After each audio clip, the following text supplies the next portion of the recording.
ভাল লাগছে না করে এক প্লেট মোমো সাটিয়ে দিলাম। হাই, আমি সাক্ষী। রিহার্সাল থেকে ফেরার সময় আমরা এই ফুড কার্টটা দেখতে পাই। সত্যি বলছি ভাই, রাত 10টার সময় চুল মেচে গেল যে কিছু একটা এখান থেকে খেতে হবে। কানে কানে কেউ বললো এক প্লেট মোমো খা, সব ভালো লাগবে ভাই তোর। এরাও এখানে মারপিট করছে, কারণ এখানে বলছে পাপড়ি চাট খাবে। সো পাপড়ি চাটের দোকান তো বন্ধ হয়ে গেছে। এখানে নীল সেটাই ওকে বোঝানোর চেষ্টা করছিল। তারপর একে ইগনোর করে 1 চামচ স্যুপের গালে ঢুকিয়ে দিলাম আমরা। সত্যি বলছি ভাই, জেনুইনলি এই কার্টের মোমোটা ভালো ছিল।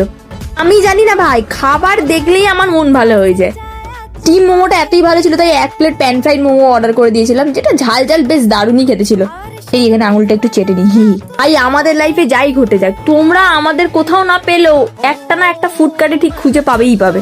পয়সা এলেই কানে কানে কেউ বলে খেয়ে নে, বাঁচবি কিনা কাল তারই তো ঠিক নেই। এই মালটা পাপড়ি চাট খাবে বলে ভীষণ কান্নাকাটি করছিল, তাই বললাম তুই আমাদের আজকে দেখ, কালকে তোকে কিনে দেবো। মোমোটা পোঁত ফাটা ঝাল ছিল ভাই। তো এটা খেতেই আমরা ভগবানকে ডাকতে শুরু করলাম, আর দেন ভগবানও আমাদের দেখা দিয়ে দিল। তো চলো ভগবানকে টাটা করে দিই রাত্রিরে। যা আমাদের দেখেছি তাদের দিনও মনে হয় খারাপ যাবে। যাই হোক, দেখা হবে নেক্সট ব্লগে। টাটা।